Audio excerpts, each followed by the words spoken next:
অল্প কিছু উপকরণ দিয়ে পারফেক্টভাবে কিভাবে তেহারি রান্না করলাম সেটাই আজকে আপনাদের সঙ্গে শেয়ার করব। হ্যালো এভরিওয়ান, আসসালামু আলাইকুম। আশা করছি যে যেখানে আছেন ভালো আছেন। আলহামদুলিল্লাহ আপনাদের দোয়াতে আমিও অনেক ভালো আছি।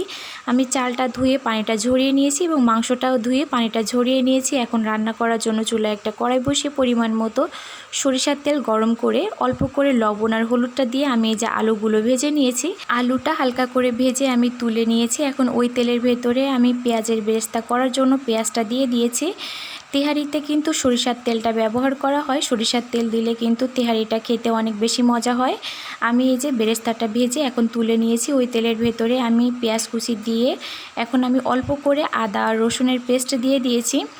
এটা কিন্তু অপশনাল, অনেকে কিন্তু আদা আর রসুনটা ব্যবহার করে না। এখন আমি এই যে একটু নেড়ে চেড়ে এখন গোটা 1 প্যাকেট তেহারির মশলা দিয়ে দিব। মশলাটা দিয়ে আমি আবারও ভালো করে নেড়ে চেড়ে মিশিয়ে নিব। আমি এই পর্যায়ে চুলার আঁচটা মিডিয়ামে রেখেছি যেন মশলাটা লেগে না যায়।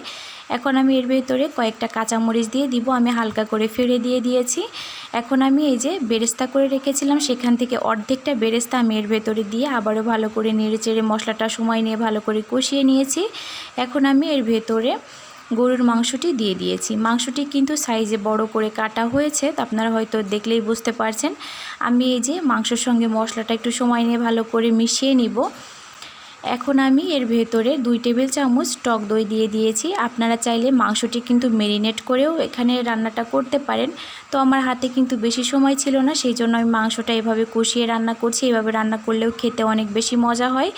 আমার কাছে মনে হচ্ছিল তেলটা একটু কম হয়ে গিয়েছে, সেই জন্য আমি আবারও একটু সরিষার তেল দিয়ে দিয়েছি। এখন আমি এর ভেতরে টেস্ট অনুযায়ী লবণ এবং অল্প পরিমাণে শুকনা মরিচের গুঁড়াটা দিয়ে দিয়েছি, তাহলে কিন্তু কালারটাও সুন্দর আসবে এবং খেতেও মজা লাগবে।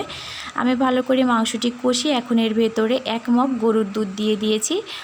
আপনারা চাইলে প্যাকেট দুধটিও ব্যবহার করতে পারেন। তো আমি ভালো করে আবারও নেড়ে চেড়ে এই পর্যায়ে চুলার আঁচটা একদমই মিডিয়ামে রেখে তারপরে মাংসটি রান্না করব।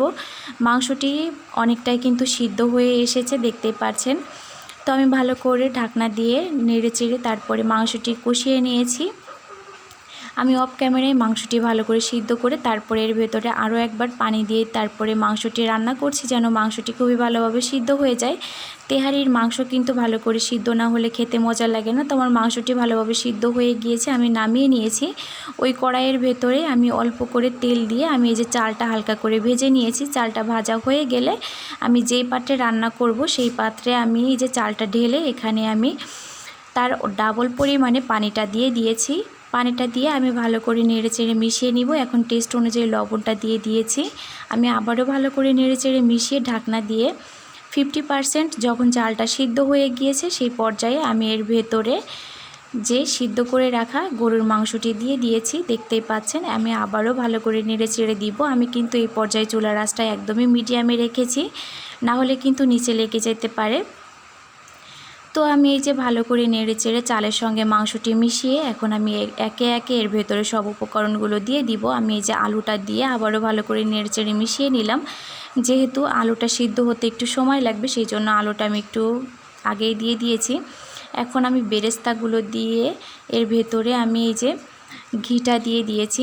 আর আমি এখানে কিছু কিশমিশ ব্যবহার করেছি। কিশমিশ দিলে কিন্তু খেতে খুবই ভালো লাগে, আর ঘিটা কিন্তু আপনারা অবশ্যই দেওয়ার চেষ্টা করবেন। এখন আমি এর ভেতরে কিছু কাঁচামরিচ দিয়ে দিয়েছি, দিয়ে এখন ঢাকনা দিয়ে দিব। তো ঢাকনা দেওয়ার পরে মনে হচ্ছিল হাওয়াটা বের হয়ে যাচ্ছে, সেই জন্য আমি এখানে একটা গামলা দিয়ে আমি এই যে উপরে একটা নোড়া দিয়ে তারপরে চাপা দিয়ে আধা ঘন্টার মতো রান্না করেছিলাম চুলার আঁচটা একদমই লোতে দিয়ে। তো আমার রান্নাটা কিন্তু হয়ে গিয়েছে, খেতে মাশাআল্লাহ অনেক বেশি মজা হয়েছিল। তো আপনারাও কিন্তু এভাবে ট্রাই করে দেখতে পারেন, খেতে অনেক মজা হয়। তো আজকের ভিডিওটি আপনাদের কাছে কেমন লেগেছে অবশ্যই কমেন্ট করে জানিয়ে যাবেন। আল্লাহ হাফেজ।